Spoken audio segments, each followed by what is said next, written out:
Ladies and gentlemen, welcome back to The Truth. I'm your host, the one you love the most, Niall Hassan, back with a brand new episode here in The Truth. Back once again with my boy AJ Ponciano. AJ, how are you doing here today?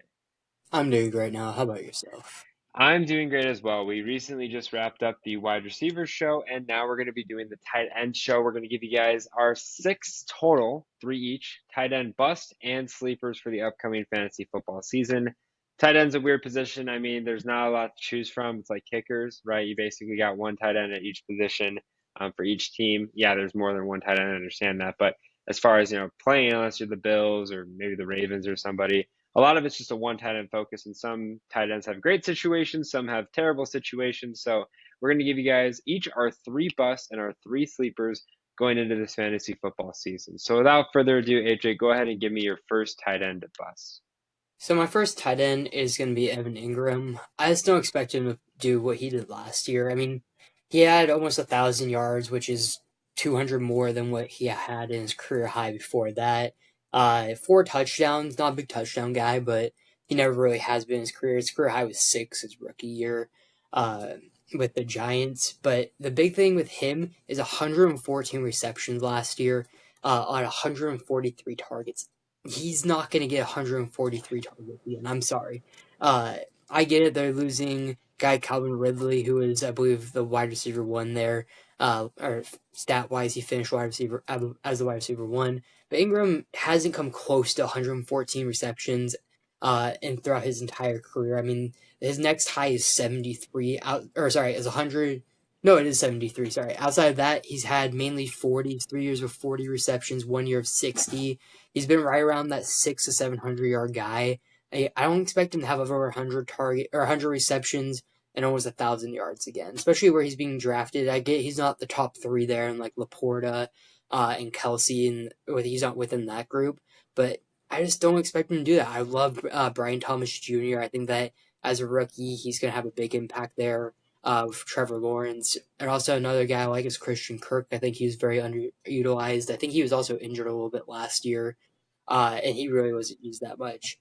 I just don't expect him to have a breakout or no, to back up this breakout year that we saw. He's just someone I want to avoid. I don't expect him to go back to back years, especially when he's already proven that he hasn't really been that type of player throughout his career. I mean, there's been years where he's had 115 targets, and was even close to 100 receptions, over 100. He's at 109 targets 1 year, only 63 receptions. And I think the other big thing is he almost had an 80% catch rate. If you remember Evan Ingram, his time in the Giants and 2 years ago with the Jags, there's all those videos of him just dropping balls, like every pass to him, like on third down for the first down, he just like dropped him. He had a game where he had like six drops or something like that. It was one of those things that it was just kind of crazy. In these last 2 years, he's been above 70% with the Jags, which maybe they figured something out. But I'm not betting on him going back to back years when he had 5 straight years of not even putting up production close to what he did last year. For me, I'm going to go with Dallas Goedert as my first bust. And I think I talked a lot about in the mock drafts, like Dallas Goedert's one of those guys that he could be a sleeper and he could be a bust. And for me, my first bust, I'm going to go with the sleeper, a bust, just because of having where Dallas Goedert is. Yeah, he's in Philadelphia, which is a good situation, but they also have great wide receivers in A.J. Brown, Devontae Smith. I'm curious to see how much more of an impact Goddard will get because, yeah, he was a good pass catching tight end, but I think he also had some importance in the run blocking game for Saquon now that or not sorry, not for Saquon, for Swift. Now that they have Saquon, kind of how he's going to be impacted there. I think they're going to do a lot of not necessarily trickery when it comes to the goal line, but a lot of maybe like fake runs, play action type things to the tight end, and Goddard's going to be there in the end zone. So I think as far as production wise, Goddard's upside is really the touchdown value, but reception wise and yards wise, it's not one of the things that's exciting me. Dallas Goedert's a guy last year that had 59 receptions for 592 yards and three touchdowns. That is as average as you can get for a tight end. It's good enough when you're deep in leagues or if you have a 12, 14, or even 16 team league where you're really, good in other areas other than tight end. But sometimes tight end could be crucial to having, a successful team. Top of that, he's coming up to age 29. I would say not necessarily that he's past his prime, but this is where tight ends really start to kind of fade out. This is where tight ends, start to, get more wear and tear on their bodies. And tight end's a position that's such a bang bang position that guys don't really last too much longer after 29. If they do last, they're not as productive as they were, a time ago. So I think all in all for Goddard, I think there's a lot of opportunities for success, but I think the wear and tear being 29, I think all in all, just kind of that new changing Eagles offense, it's either going to be really good or really bad for him. And he's one of those guys that I'm going to draft if I kind of have to, but not one of the guys that I really put on my draft board as a guy that like I want to have, or a guy that I'm looking at as my tight end 6, tight end 7, nowhere really in that range. What about your second tight end? So my second tight end, I have T.J. Hockenson, and I get it. He's not being drafted super high. You can probably get him with like your last couple picks before you go defense kicker. But he's gonna miss the first half of the year, maybe 70% of the year. Who knows? He could miss the whole year at this point. I believe it's a knee injury. You can say if that what was the injury. Is it a knee injury was dealing with at the He end of like last tore up year? his knee. He like tore up Yeah. like I think it was like his MCL and ACL and stuff. Yeah. So one of the big things also, he's not going to have Kirk Cousins this year. He's going to have Sam Darnold or JJ McCarthy. And even then, once he comes back from injury, he's fighting with targets with Addison, who's going to be back off suspension. Jay Jetta should be healthy all year. I mean, those are going to be the first two options there. One of the other things, last year he did play in 15 games, had a career high in yards at 960, second high in touchdowns with 5. Another big thing, 75% catch percentage. I don't expect him to have those type of numbers because he's going to be way off in the end of the year when he starts getting playing time. And I don't like the QB situation. I don't like how he's fighting with targets with two guys who is the best, one being the best wide receiver in the league, and two being arguably the best second wide receiver two on a team. I think it's him and like Devonta Smith fighting for that best wide receiver two on a team. But he's just gonna come nowhere near the efficiency, I guess. Like, I get he's not going to put the same numbers, but I don't think he's going to be as efficient. Tight end coming off a big knee injury, having a downgrading quarterback, especially not having any playing time with these quarterbacks. He's not getting any reps during any of the off season right now with either Sam Darnold or JJ. So there's no connection there that he's building during this off season. He's just going to be put right back in there, have a couple of days of practice before his first game back, and again, I don't think that it's gonna be a while for them to really start scheming stuff up for him because they want to ease him back in. I don't think that they're gonna want to rush him, especially if it is the last 5-6 weeks of the year. And say if the Vikings aren't playing for anything, they may just be like, "Hey, we're gonna shut you down for the rest of the year because we want you healthy for the next year." So again, he's going to be that later tight end, but I wouldn't even draft him as my tight end too. I'm not taking the risk at that because I'd rather take a risk on, I don't know, some other Brock Bowers potentially. He's being drafted in that same type of range. I'd rather take a risk on a rookie like that than Hockenson, who you don't even know how he's going to come back after this injury. Yeah, I mean, for Hockenson, I think I'm a little bit more excited about him just because he's an Iowa tight end and he's a Viking tight end. And excited is a little bit too much of a word for this situation because he's more than likely not coming back till week 12-ish.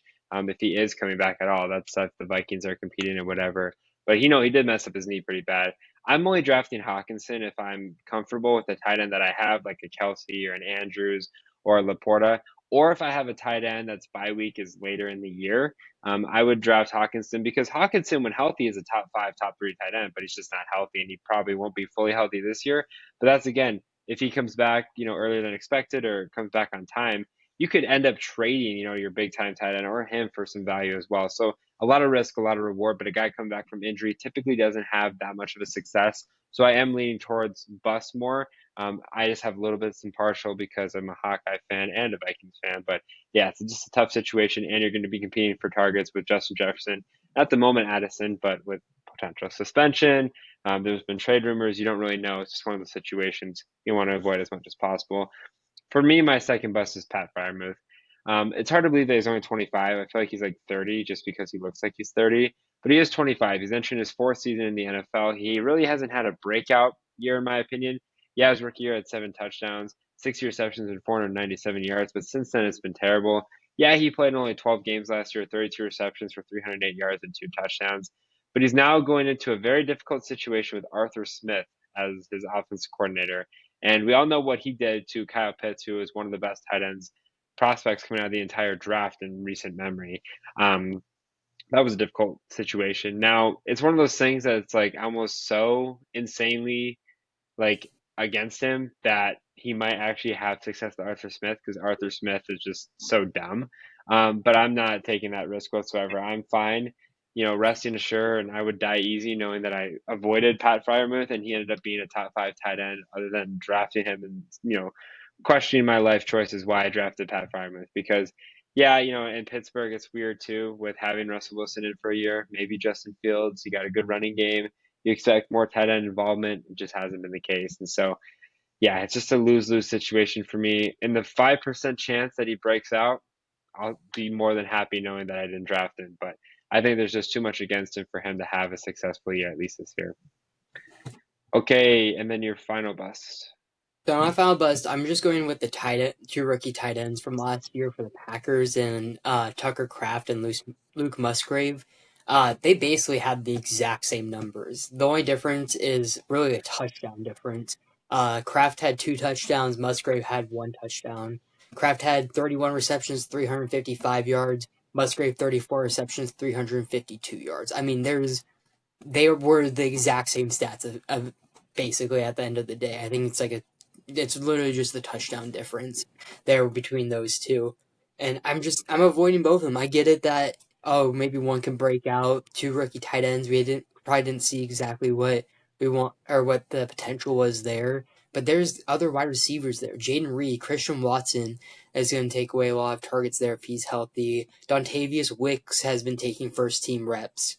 I'm just avoiding both these tight ends because they weren't really used. They weren't schemed up. They were kind of just an extra body out there. They were more used as a blocking tight end or a play action tight end to go get the first down or maybe like a jump ball touchdown. I mean, if you combine their numbers, 64 receptions, 707 yards, and 3 touchdowns. Maybe that's a good tight end that you draft as your tight end too if you got both of those stats combined. But I'm not taking the risk of a second year tight end where there's two rookies there at the exact same position on the exact same team on who's going to be the one that breaks out. I guess if you really want to try to guess which one's right, you can draft both of them, your last 2 picks, and just hope one of them breaks out. But that's 2 picks that you go in different directions. You can go draft 2 different rookies later on because there's always at least one rookie in every draft they're able to get with one of their last picks who becomes that breakout player. I'd rather go spend that risk somewhere else and try to go for the upside on a different position. Yeah, for me, I gotta go with Hunter Henry. Now, we are recording this on a Tuesday. I know that today in particular, conversations have been heating up between, potentially getting Ayuk, and the Patriots could desperately use a guy like Ayuk because their wide receiver core is very small. I don't think it has necessarily too much of a direct impact on Hunter Henry. I just wanted that mentioned because if Ayuk does get traded, which hopefully by the time this comes out, he's gotten traded somewhere because it seems like talks are heating up. New England could be a great situation for him, and it could be a good situation for Hunter Henry either way. I mean, Hunter Henry, yeah, he played in more games than Friermuth, but he had a better season than him last year. Had 42 receptions, 419 yards, and 6 touchdowns. Honestly, not too bad at all, especially for Hunter Henry where he was drafted. And a lot of times he wasn't even drafted in some leagues. So I'm putting him as a bust this year just because I don't like the Patriots as a whole. Even though I just said that Hunter Henry's got a good situation, he's got 4 potential quarterbacks that could be throwing the ball to him. And I think more he's going to be utilized as a run blocking tight end as opposed to a pass catching tight end, like a Rob Gronkowski was, or some of the great Patriots tight ends. But I really do believe that Hunter Henry is strictly a run blocking tight end, but he does, catch the ball very efficiently. It's just that the Patriots offense is so bad. The only thing that would work for him is the fact that the Patriots potentially could be so far behind in games that they're just throwing him dump offs, kind of like Garrett Wilson got last year towards the end of the games because they're playing so bad. But on paper, Hunter Henry's a guy I'm definitely avoiding, especially if Ayuk comes in. It could be a tough situation for him. But regardless, I think the Patriots are kind of on that not full rebuild mode, but are trying to kind of venture toward that. And a guy like Hunter Henry, who's age 29, really has been declining every year since 2019. I think he's going to continue to decline, and it's going to be a tough situation for him. All right, let's go ahead and go on to sleepers. Give me your first tight end sleeper. Yeah, so for my first sleeper, I have Jake Ferguson here. Last year was a huge breakout year. 5 touchdowns, 91 receptions, 761 yards, and we're both big Jake Ferguson fans here. One of the things about Jake Ferguson is with the Cowboys, they don't really have a true running back game there. we know what CeeDee Lamb's going to do every year. But the big thing is Dak Prescott. I mean, he loves throwing the ball a lot. I think I say this almost every single episode when I mention Dak Prescott. He wants to throw the ball about 40 times. He's going to get to, or wants to get to that 35, 40 touchdown mark every year and try to push 5,000 passing yards. It's one of the, those are kind of the marks you always see with Dak Prescott. Those are the type of numbers that he's always trying to push towards.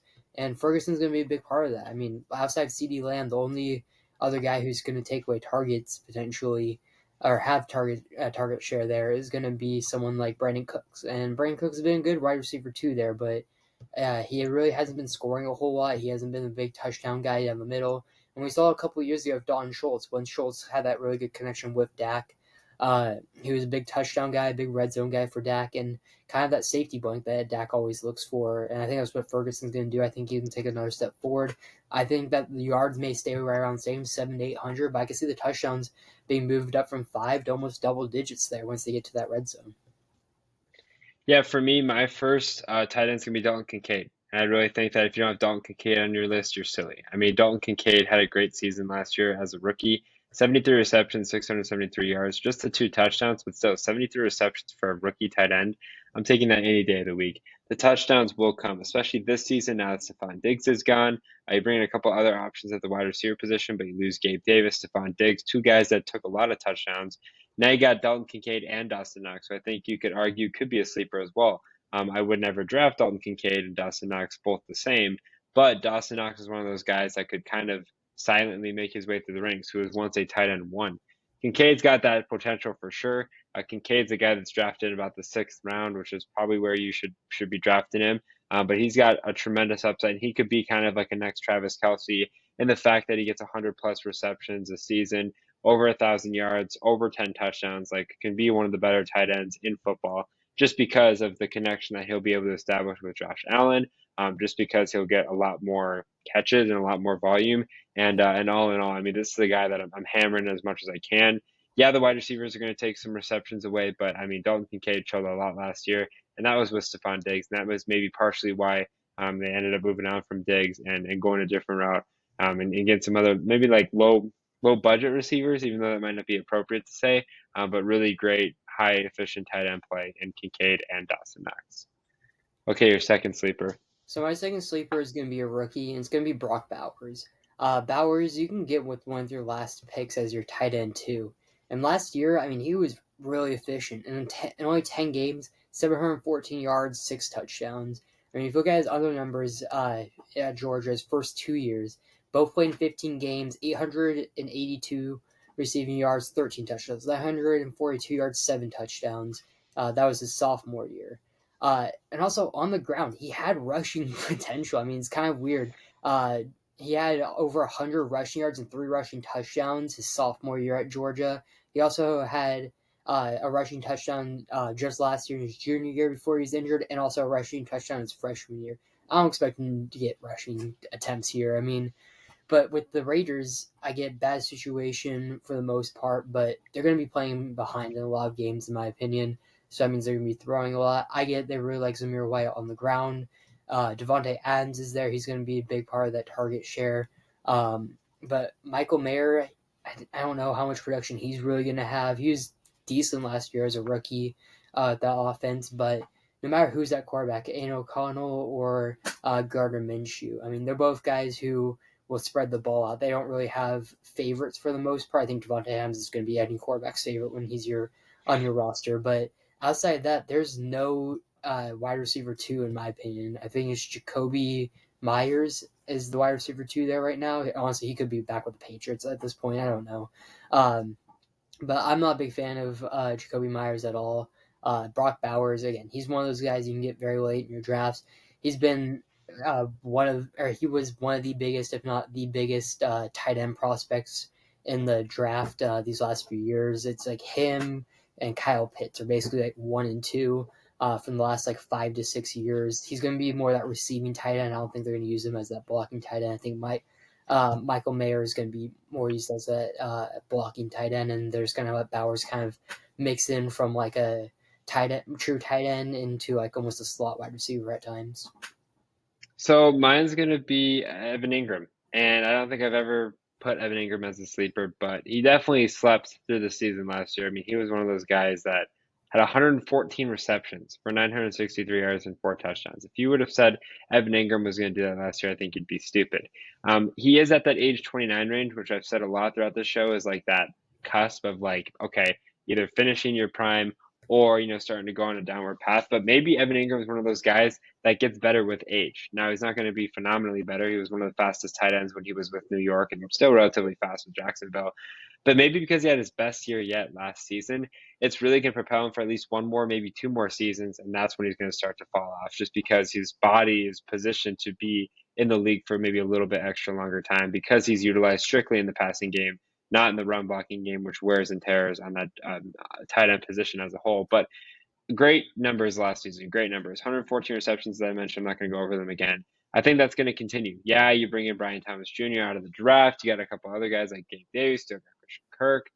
I still like Evan Engram. I think he's going to complement Trevor Lawrence well. Trevor Lawrence recently got that massive extension, so he's going to be there for, I think it's 5 more years or something like that.